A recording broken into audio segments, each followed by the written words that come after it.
classic from ABBA. It's not a very profound song for sure, but it is very easy to play and it works very nicely on a single acoustic guitar. The original's in the key of A major, which is a very bright key. That's great, but not perfect for the guitar. But with a capo on the 2nd fret, we can render this as if we were in G and remain in the same key. So G, effectively up 2 frets, sounds like A. So that's what I'm going to do. And we've got a small selection of chords here. There's a G, there's a C, there's an E minor, there's a D, there's a D7, there's a B7, there's an A7, there's an A minor 7. I think that's probably it. And a lot of what happens at the beginning and in the chorus revolves around moving from a bar of G to a bar of C. So I just want to talk about that very briefly. Now, if you play G this way, great. If you're playing G like this, with your first finger down on the 5th string, that's not so great. And I don't want to lecture anyone, but having G this way with your first finger free here and your little finger up on the top string means you can get to and from the sorts of chords you're likely to come up against when you're playing G. Things like C, D7, E minor. See, that 2nd finger can just stay on the 5th string. B7, G to B7, that comes up quite a lot. That sort of thing. So I'd urge you to consider trying G like this, and it might feel a bit counterintuitive at the beginning, but do persevere. You'll be glad you did. All right, bar of G and a bar of C. That's what happens. The first 8 bars is basically that. There's a twist at the end, but never mind. Because the note G that we've got on the 3rd fret of the top string here is a note that's in the key, in the chord of C, I should say, we can keep it there. There we are. I'm keeping that little finger there that was in place for the G chord. C chord. That just provides a little bit of continuity. We'll look at the strumming in a moment, but I'll just strum through the first 4 bars, G, C, G, C.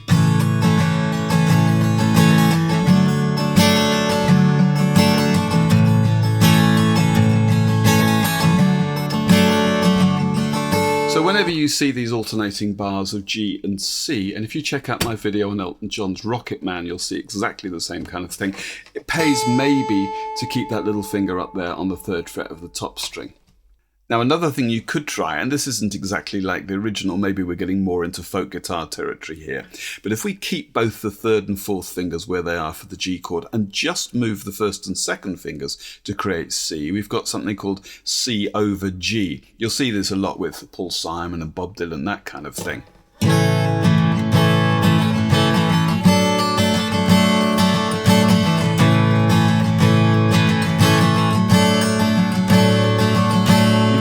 In Paul Simon's April Come She Will.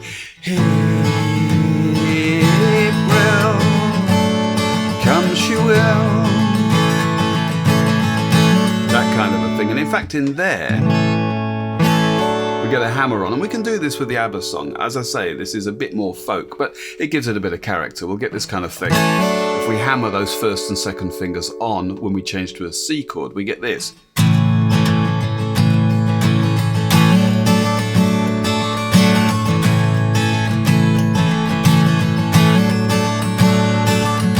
That kind of thing. All right, let's talk briefly about the strumming. I've got a couple of ideas for the strumming.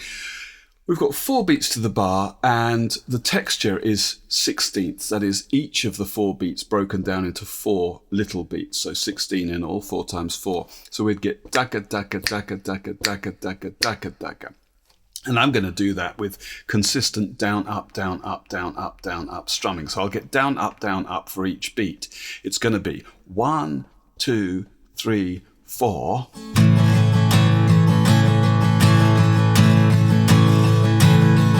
That kind of thing. 2, 3, 4.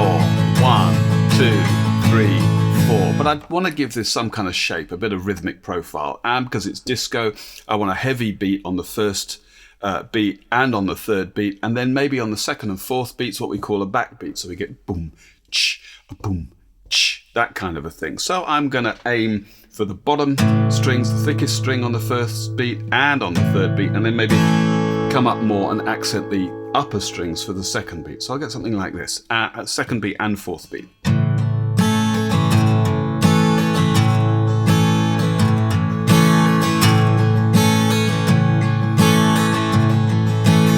we just play G and C,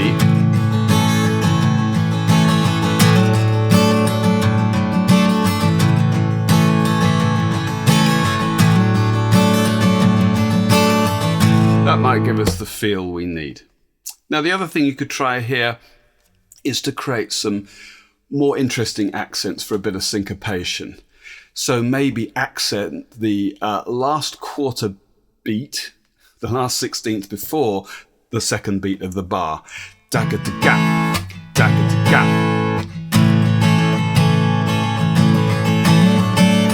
Hear that? Dagga-da-ga. And then halfway through the second beat, I've got a down strum and I'm going to accent that. So it's da-ga-da-ga-ga-dam. And then everything else just kind of fritters away towards the end of the rhythm. Da-ga-da-ga-ga-dam. On the C, da-ga-da-ga-ga-dam. Da-ga-da-ga-ga-dam.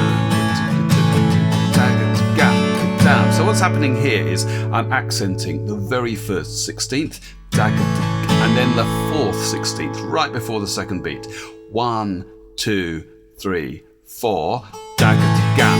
Okay, gotta be sure to keep strumming down though, because otherwise I'm just gonna lose my place.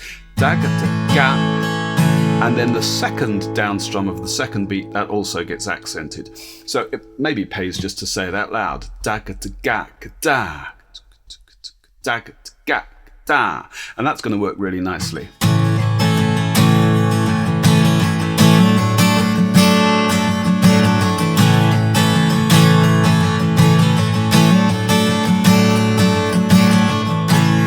Okay, so those are a couple of strumming ideas. The intro is 8 bars of G and C, alternating 1 bar of G, 1 bar of C, except in the 7th bar we have a single beat of D, and then we have a bar of E minor. That sets us up for the next section, which is going to be the chorus. So let me play the last 4 chords. That's the G for a bar, C for a bar, G for 3 beats, and a single beat of D onto E minor. 2, 3, 4.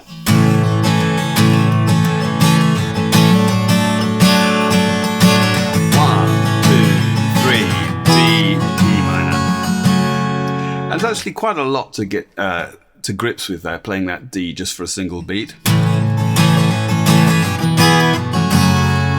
So maybe something a bit more useful, a bit more creative here.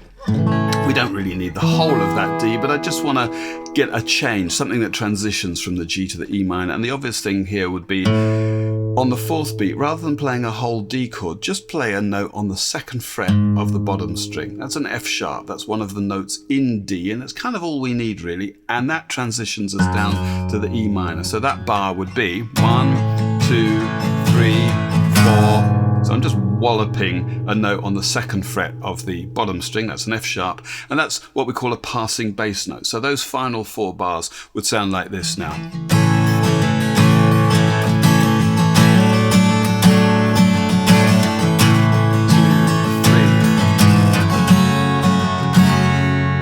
That sets us up for the next section, which is the chorus. Now the chorus is a simple 8-bar structure, a different chord for each bar, and it goes like this. We start with D7. You can dance, then a bar of B7. You can jive, E minor. Having the time of your A7. Life, then it's a bar of C. See that girl, E minor 7, which just means taking off that 3rd finger. Watch that scene, dig in the bar of G. Dancing Queen, and then another bar of C. You see how that works? And actually, after all that, we land on 2 bars of G, which is kind of like a bridge between the chorus there and the first verse. So, all together, you can dance, you can jive, having the time of your life. Oh, see that girl, watch that scene, again the dancing queen.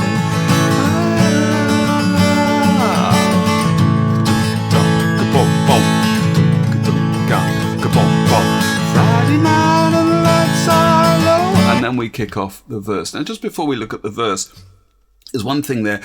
In the bar of C, see that girl, watch that scene, we get C and then an A minor 7. They're actually perfectly suited to a little passing bass note, a bit like the one we saw getting from G to E minor, but this time C, and right at the end of the C bar, a note on the 2nd fret of the 5th string, that's a B, and onto the A minor. So we'll get, you can dance, you can jive, having the time of your life. Oh, see that girl, watch that scene, again the dancing queen. You hear that? 2, 3, 4. Okay, it just helps to transition a little more smoothly. Okay, let's look at the verse. Now the verse kicks off with a bar of G, bar of C, a bar of G, and a bar of E minor. Friday night and the lights are low, looking out for a place to go. Then we get 2 bars of D7, where they play the right music, getting in the swing, you come to look for a king. And it changes to E minor in bar 7, halfway through the 2nd beat. Dang, da, gang. And actually it synchronizes with look for a king. So if you think about changing from D7 to E minor on the word king, you'll have it. Look for a king. And then bar 8 just echoes that. Dang, dang, gang. Okay, so the whole of the verse, because that's all it is. Friday night and the lights are low, looking out for a place to go, where they play the right music, getting in the swing, you come to look for a king. Okay, that's all there is.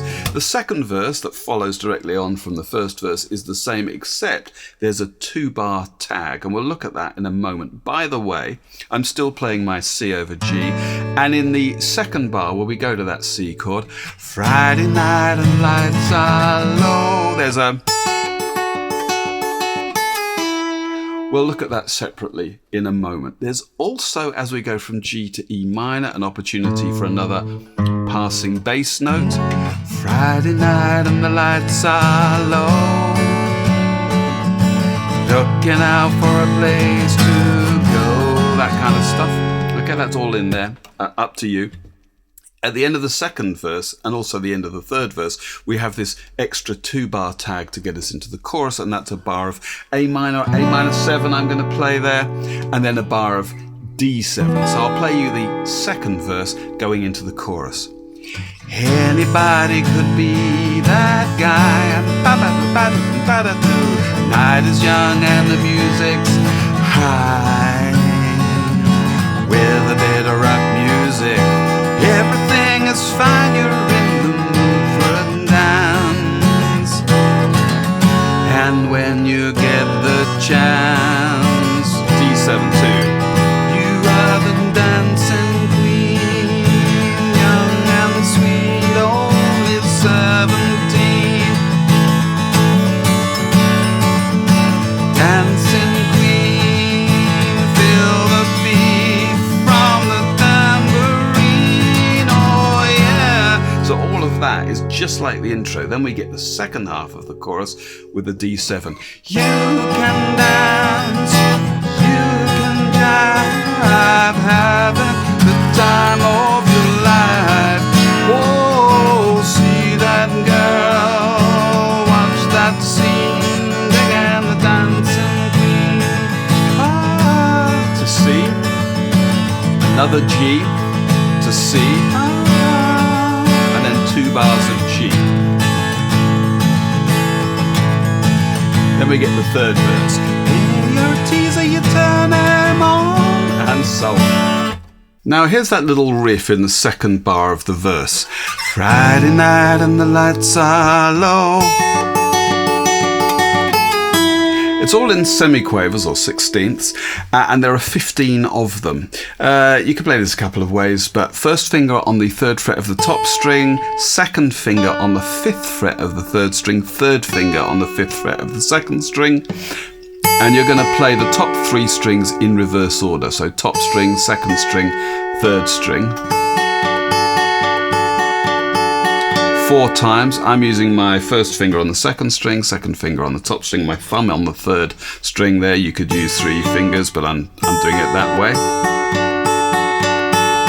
And you want to kind of group them in 3s. So da-ga-da-da-da-ga-da-ga-da-da-ga. And then finally we get to that top note again, 3rd fret of the top string. You're going to come down to the 2nd. I'm just going to slide that finger down to the 2nd fret, and then you want something on the 3rd fret of the 2nd string.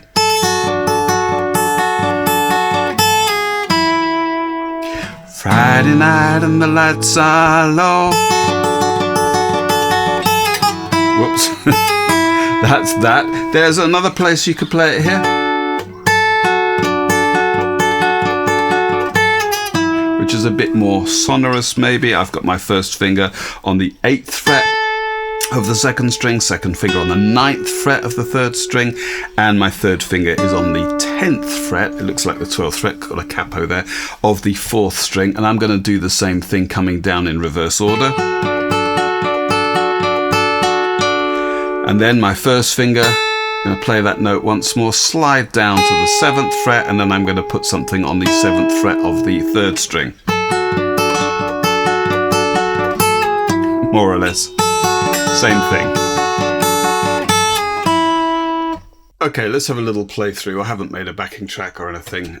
I've got too much to do. Let's go for a playthrough. Thanks for watching. See you on the next one. 1, 2, 3, 4.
Anybody could be that guy. The night is young and the music's high. Rhythm and rock music, everything is fine. You're in the mood for a dance. And when you get the chance, you are the dancing queen, young and sweet, only 17. Dancing queen, feel the beat from the tambourine. Oh yeah, you can dance, you can jive, having the time of your life. Oh, see that girl, watch that scene, again the dancing queen.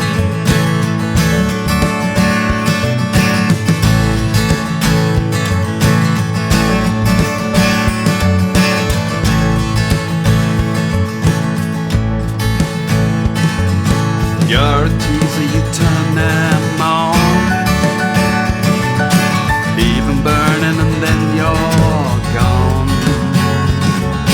Looking out for another, anyone would do. You're in the mood for a dance. And when you get the chance, you are the dancing queen, young and sweet, only 17.